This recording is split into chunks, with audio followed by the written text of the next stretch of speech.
Mesdames, Messieurs, Monsieur le Président, chers confrères, c'est un honneur en cette académie de vous présenter et d'exposer ce que contient le périmètre de données du Système national des données de santé. C'est par là? La flèche.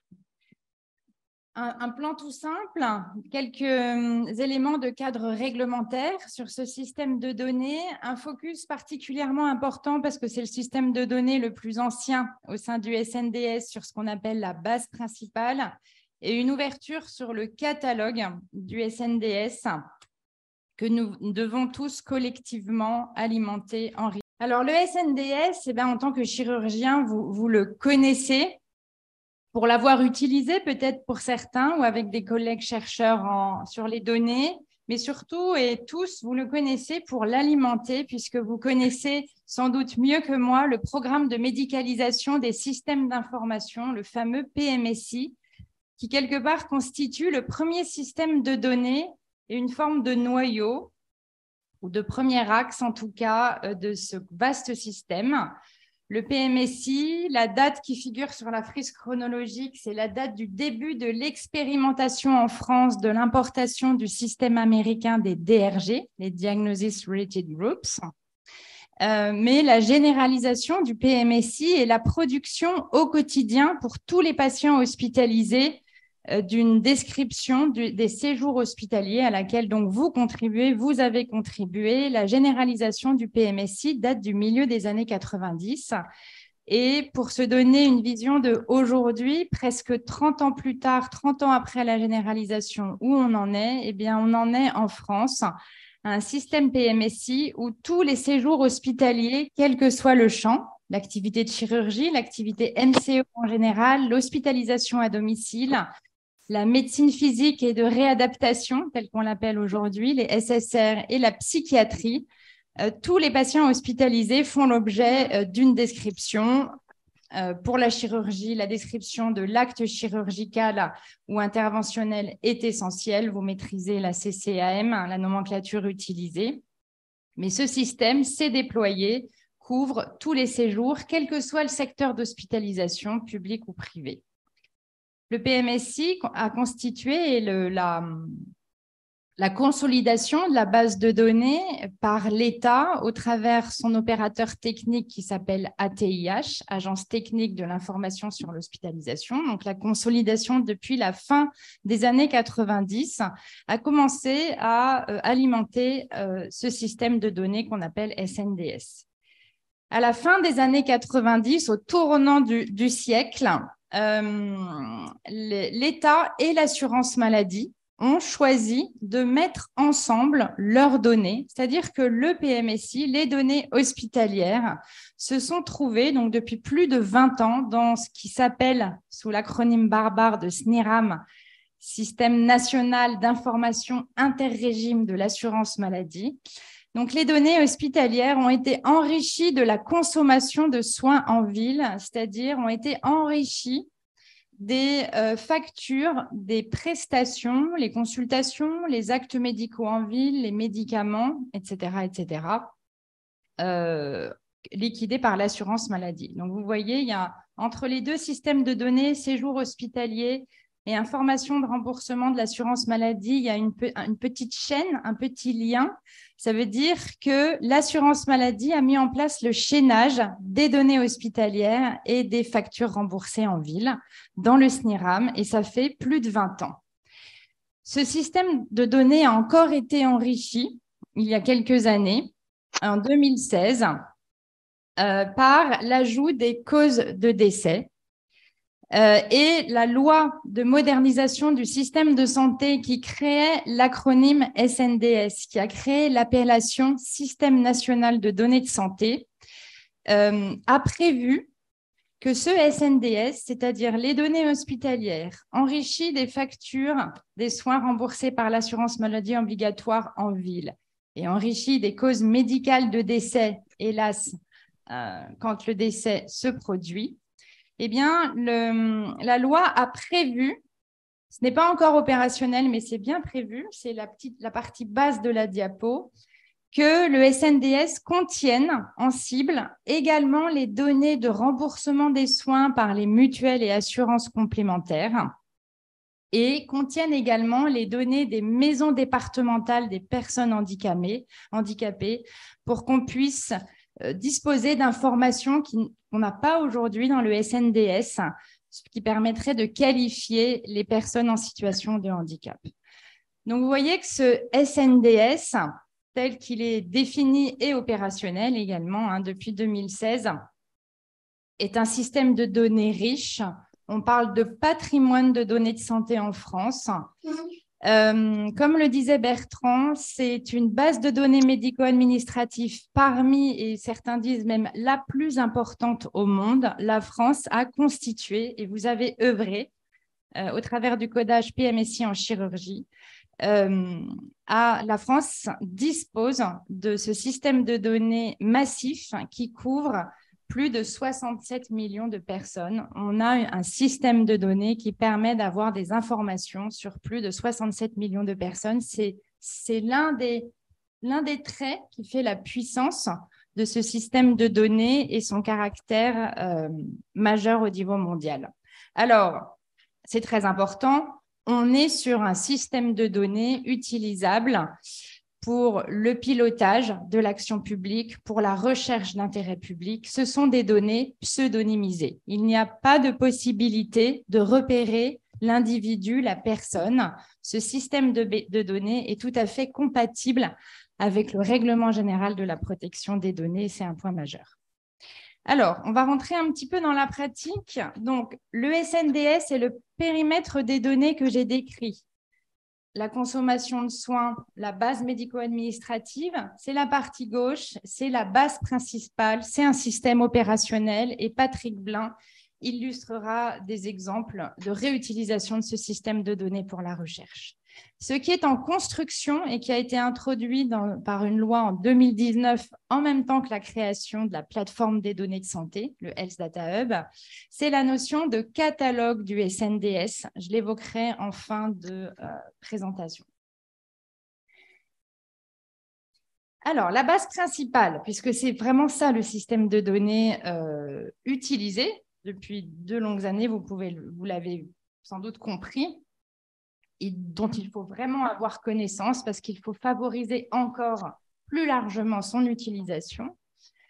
Donc, la base principale du SNDS, ce qui est très puissant et que l'État et l'assurance maladie ont mis en place avec l'INSERM pour les causes médicales de décès. Les causes médicales de décès, elles sont décrites dans le certificat médical par le médecin.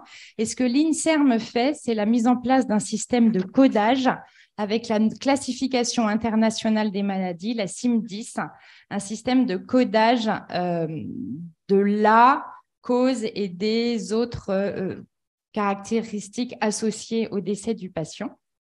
Donc, ce que l'État, avec le PMSI, l'assurance maladie et l'INSERM ont mis en place, c'est un entrepôt de données qui est alimenté en routine. Les flux techniques de transmission des données dans ce système sont déployés depuis plusieurs années maintenant, sont opérationnels et le système de données est donc accessible aux équipes qui soit ont une habilitation permanente d'accès, donc l'INSERM, de grands instituts de recherche, les CHU. Les CHU ont une habilitation permanente d'accès au SNDS.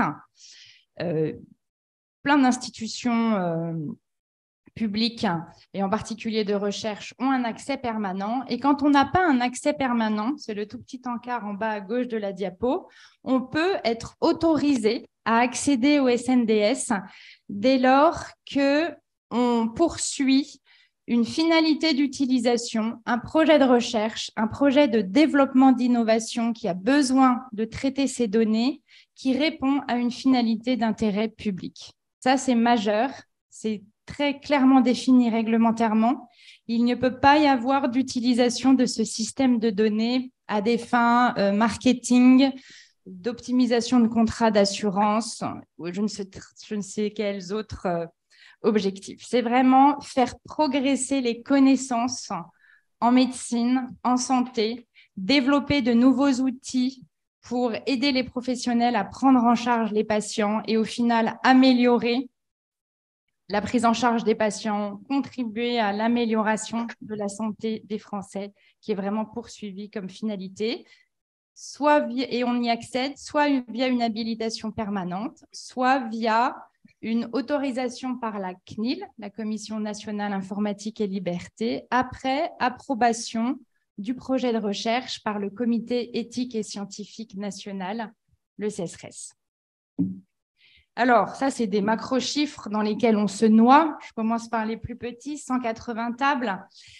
Vous pouvez l'imaginer pour ceux qui ont travaillé avec des collègues à l'alimentation d'une base de données. Je sais que plusieurs d'entre vous ont mis en place un ou plusieurs registres, en particulier registres de pratique. Vous savez ce que c'est, un fichier Excel avec des données. Ben là, le SNDS, avec tout le périmètre des données que j'ai décrit précédemment. Les données, c'est un système complexe, technique. Et pour traiter ces données, il faut vraiment être formé techniquement au requêtage dans un univers de données important, puisque les données sont réparties dans 180 tables. C'est le plus petit chiffre. Il y a 4500 variables disponibles. Il y a 40 000 vocabulaires médico-administratifs. Qu'est-ce que ça veut dire? Ce sont les nomenclatures qui sont utilisées. Vous connaissez très bien celle du PMSI, la CIM10, la CCAM. Il y a d'autres nomenclatures pour la médecine physique et la réadaptation, la psychiatrie, les prestations en ville. Alors, en ville ou à l'hôpital, d'ailleurs, pour les dispositifs médicaux, c'est la LPP qui est utilisée, la liste des produits et prestations. Voilà, donc il y a toute une sémantique, tous des outils pour traiter ces données. À date, ça représente 250 téras de données, ce qui est, moi j'ai du mal à m'imaginer ce que ça représente, mais quand j'écoute mes collègues informaticiens, j'entends que c'est très très important, très volumineux. Par an, c'est plus de 11 millions de visites d'hôpitaux. Alors, visites, c'est à la fois des séjours, mais on compte là-dedans des séjours. Vous avez vu que les 4 champs sanitaires sont couverts, mais aussi les consultations externes et les actes externes qui sont dispensés aux patients par les établissements publics. Et à date, pareil, un macro-chiffre, ce serait 1,2 milliard de requêtes par an qui seraient lancées, qui seraient opérées sur ce système de données. Alors, sur la partie gauche, je ne vais pas le détailler, rassurez-vous, mais vous voyez que les tables sont organisées, il y a un modèle de données, il y a une logique, et quelque part, ce qui est peut-être important, la chose que je vais souligner dans le modèle de données, c'est au centre, une variable qui s'appelle IR-BEN-R. Ça, c'est très important. C'est quelque part la clé de chaînage, c'est le numéro pseudonymisé du patient qui permet qu'un patient pour lequel on collecte des données, quelles qu'elles soient, hospitalisation, ville, décès, et quelle que soit l'année, soit chaîné. Chaque personne bénéficie d'un numéro unique qui est calculé, mais qui est crypté, qu'on ne puisse pas retrouver la personne. Mais chaque personne bénéficie d'un numéro unique pour que les chercheurs, les utilisateurs des données puissent travailler sur plusieurs années ou selon différents axes d'études et d'analyse du profil du patient, de sa consommation de soins. À gauche, il y a des macro-blocs sur la typologie de données, mais ce qu'il est que je vais un petit peu détailler, mais ce qu'il est aussi important de comprendre, c'est que le SNDS est riche, c'est énorme, j'arrête pas de dire ça depuis presque 10 minutes. C'est puissant, je le redis, Patrick et Monique Gillard vous montreront ce qu'on peut faire avec ce système de données, mais on n'a pas non plus toutes les données utiles à la recherche. Et donc, je vais souligner aussi ce deuxième aspect qui est évoqué dans la partie droite de la diapo. Alors, qu'est-ce qu'on a? On a quelques informations administratives pour caractériser la personne, mais c'est justement un des champs où on manque de données. Pour un patient, on connaît son âge, son sexe, sa commune de résidence. Alors, quand la commune est toute petite, c'est une information fine. Quand c'est un grand arrondissement de Lyon ou de Marseille ou de Paris, là déjà, on perd de la finesse sur la caractérisation quelque part de la personne. Sur le plan un peu plus médical, Vous le connaissez bien avec le PMSI. Quand le patient est hospitalisé, on a le codage du diagnostic, de la pathologie prise en charge, voire des comorbidités. On a les causes médicales de décès qui sont codées avec la CIM-10. En revanche, ce qui manque, et c'est un manque très important, en ville, quand le patient consulte en ville, on sait qu'il a consulté un chirurgien urologue en libéral, ou qu'il a eu des soins infirmiers après l'hospitalisation, mais on n'a pas de codage de sa situation, du motif de consultation ou de sa situation clinique au moment des soins en ville. Donc, on a une caractérisation médicale, je dirais, partielle. On a tout un système de codage également des problèmes de santé quand le patient a une affection de longue durée ou quand il est en arrêt de travail. On a des informations sur les périodes d'arrêt de travail on a des informations aussi un peu médicalisées sur les maladies professionnelles. Ce sont les informations qui sont codées par les services médicaux de l'assurance maladie. Et sur la consommation de soins, la consommation de soins, quand le patient est hospitalisé, ça va être les actes CCAM, donc de chirurgie, d'imagerie. Mais on a quelques médicaments, les médicaments les plus coûteux. On a les dispositifs médicaux implantables, en tout cas ceux qui sont considérés onéreux, qui font l'objet d'un remboursement particulier, ça vous le savez bien. Mais on n'a pas l'ensemble de la consommation de soins, de médicaments ou de dispositifs pendant un séjour. Quand le patient est en ville, consomme des soins en ville, en particulier des médicaments, on a des informations sur les médicaments délivrés par les officines de pharmacie dès lors qu'ils vont faire l'objet d'un remboursement. On n'a pas d'informations sur l'automédication, par exemple, du patient. Donc, les bulles de gauche donnent des bribes d'informations, donnent les pièces du puzzle, mais vous voyez qu'il y a des trous dans ce puzzle. Donc, les trous assez principaux qu'on a listés dans la partie droite, je commence par le bas, c'est la caractérisation socio, éco et même démographique de la personne. On ne connaît pas les caractéristiques du patient par rapport à l'emploi. Voilà. Pour travailler, par exemple, sur les inégalités sociales de santé, Dieu sait que c'est un sujet majeur, le SNDS est relativement pauvre et les chercheurs l'utilisent parfois, mais font des approximations à partir de la commune de résidence de la personne parce qu'on n'a pas de caractéristiques de la personne sur le plan socio-économique. Ce qui manque, c'est les facteurs de risque. Les facteurs de risque des patients ne se font pas l'objet d'une collecte de données, que ce soit pendant un séjour hospitalier et par défaut non plus en ville. On n'a pas les diagnostics, ça je l'ai déjà dit. On n'a pas, ça manque beaucoup, les résultats des examens complémentaires, les résultats des examens de biologie ou d'imagerie en ville. On sait que le patient a fait une IRM du genou, on n'a pas le diagnostic posé par le radiologue. Donc, vous voyez que le SNDS, c'est riche, ça permet beaucoup de choses, ça sera vu après, mais il y a des vrais trous dans la raquette, il manque des pièces à ce puzzle. Je vais passer là-dessus parce que Patrick le détaillera beaucoup mieux, mais il faut quand même retenir que c'est un puissant système de données. Il y a à peu près 100 publications dans des revues scientifiques par an d'études conduites à partir du SNDS, en tout cas à notre dernier recensement en 2020. Pour ouvrir, alors, ça, c'est quand même des infos importantes avant de vous parler du catalogue.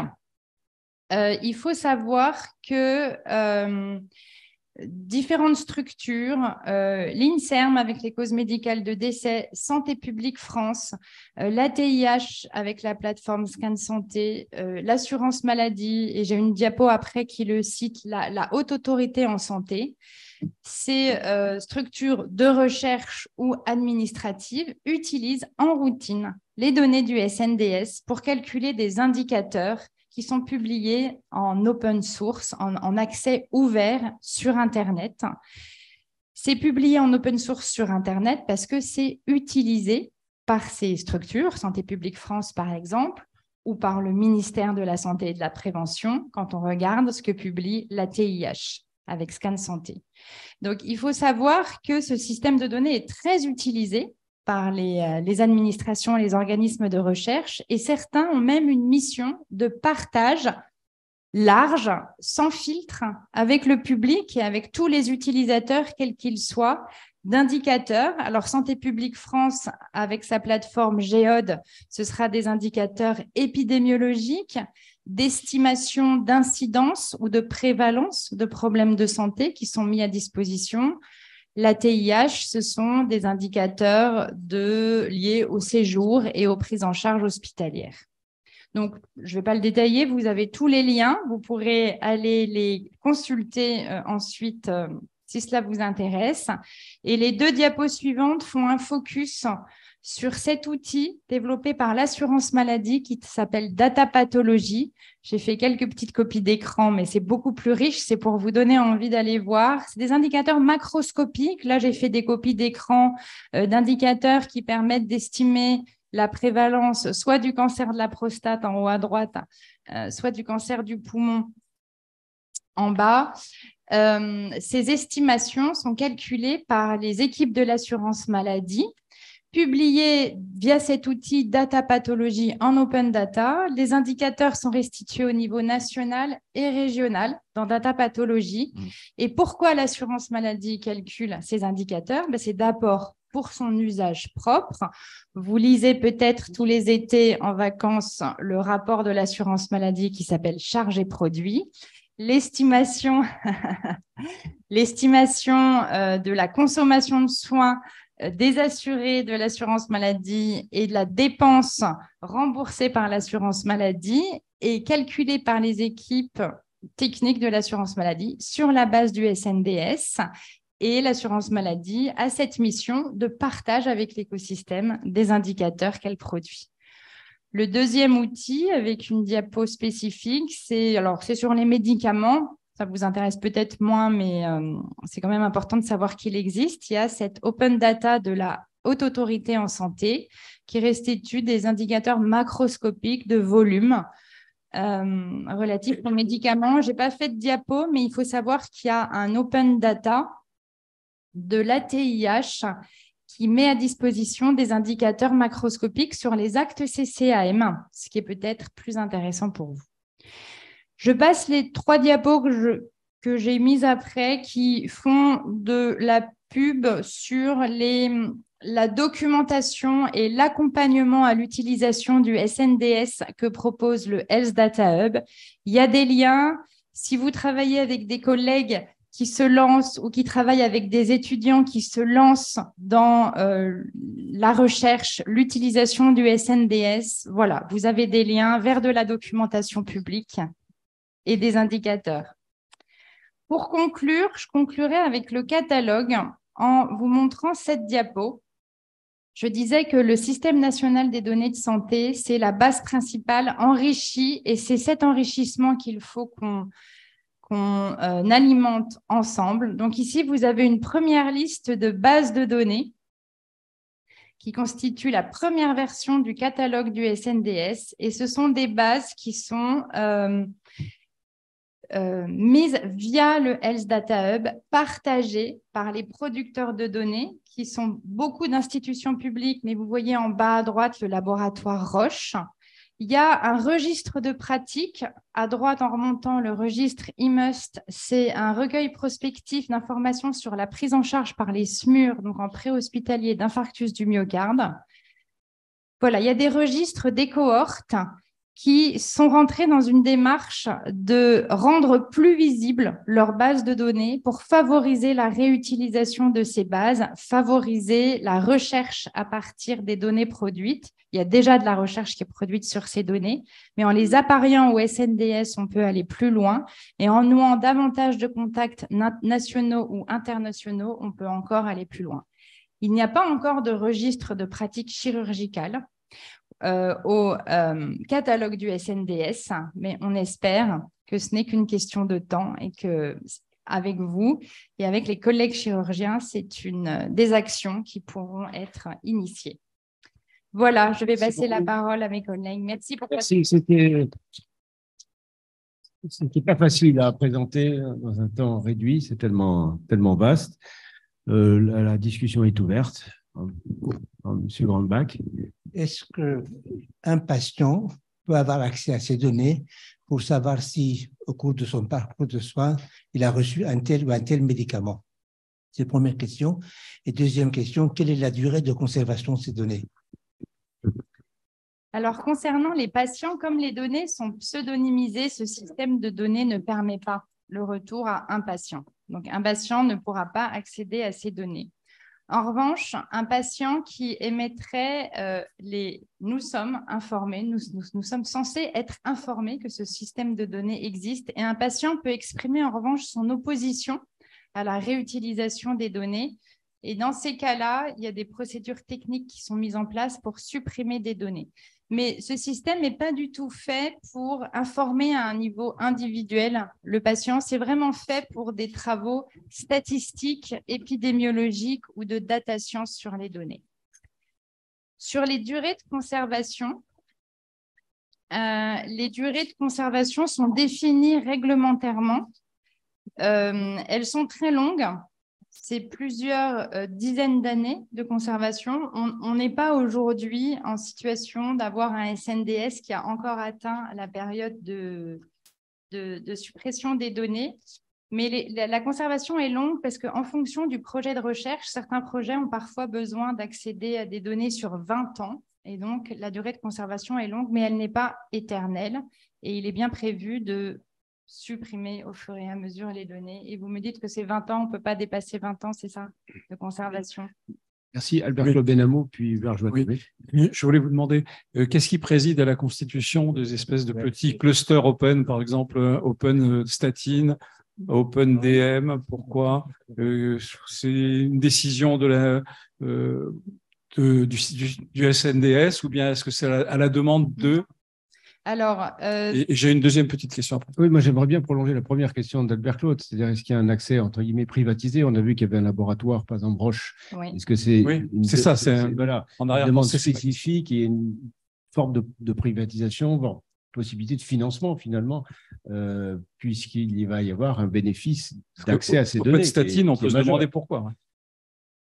Alors, la diapo que je montre, OpenStatine, c'est des indicateurs qui sont calculés par la HAS, donc, ou l'assurance maladie. Non, chaque institution que je listais, assurance maladie, HAS, ATI, a dans ses missions de calculer des indicateurs qui, pendant très longtemps, n'ont été partagés qu'avec le décideur, en général le ministère ou l'assurance maladie. Donc là, l'idée, c'est que les indicateurs qui sont calculés soient mis à disposition du public, le public pouvant être un industriel, un journaliste, un médecin, etc., un chercheur. OK ?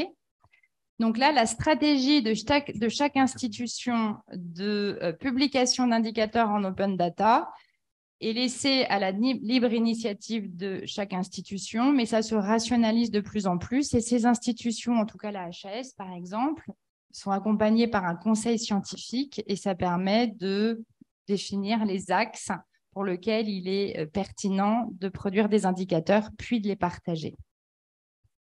Alors, une deuxième question. Deuxième petite question, peut-être difficile. Quel est l'état de la jurisprudence concernant la rupture du secret du RGPD, puisque finalement, il y a un certain nombre d'obstacles pour que... Est-ce qu'il y a une histoire peut-être quand ça ne se passe pas bien? Alors, la rupture du secret du RGPD, alors normalement, la pseudonymisation... C'est impossible? Je ne sais pas si je comprends. Alors, c'est justement parce que les données ne sont que pseudonymisées et pas anonymisées. Les indicateurs en open data, ils sont anonymes. Là, on ne peut vraiment pas retrouver une personne. C'est vrai que comme les données sont pseudonymisées dans le SNDS, au niveau d'un individu, le CESRES d'abord, puis la CNIL, quand ils autorisent les projets de recherche, sont extrêmement pointilleux sur ces sujets et certains d'entre vous avaient peut-être été exposés à des discussions parfois longues, mais nécessaires avec la CNIL. La CNIL vérifie qu'il n'y a pas de risque, ou en tout cas cherche à minimiser. C'est ça juridiquement, on minimise le risque de réidentification des personnes. Et la CNIL est extrêmement pointilleuse. Quand vous avez un projet, vous devez lister les tables et les variables dont vous aurez besoin et vous êtes questionné par la CNIL et le CESRES avant, qui vérifie que vraiment vous avez besoin de cette variable et de ces données. Et la finalité de recherche d'intérêt public est aussi bien vérifiée par le CESRES. Et c'est aussi pour ça que l'adresse est résumée à la commune. Il y a une règle claire, et c'était calculé, c'est que si on a une maille plus petite, la probabilité pour que des patients répondent à un profil clinique, même anonymisé, et que ce nombre de personnes soit inférieur à 10, à ce moment-là, on peut raisonnablement presque l'identifier. Donc là, c'est la raison pour laquelle, au niveau du SNDS, la maille d'adresse, c'est la commune ou l'arrondissement pour les grandes villes, mais on ne peut pas aller en dessous pour éviter ce risque de réidentification. Merci beaucoup. Hubert Joannet. Oui, merci pour votre présentation. Vous nous avez montré, comme vous l'avez dit, une des plus grosses bases médico-économiques du monde. En fait, cette base, elle est plus économique que médicale. On a l'impression qu'il y a quand même un certain déséquilibre. Alors, ce n'est pas une critique, puisque quand on consulte Scan Santé, on a plein d'informations, etc. Mais pour autant, on n'a pas l'indication du geste, par exemple. On n'a pas le geste précis, parce que c'est souvent par assimilation, mais ça, c'est un autre sujet. Comment pensez-vous que les médecins pourraient alimenter ces bases? Qu'est-ce qui leur permettrait de les alimenter de façon plus précise, entendu que ça représente une charge de travail également?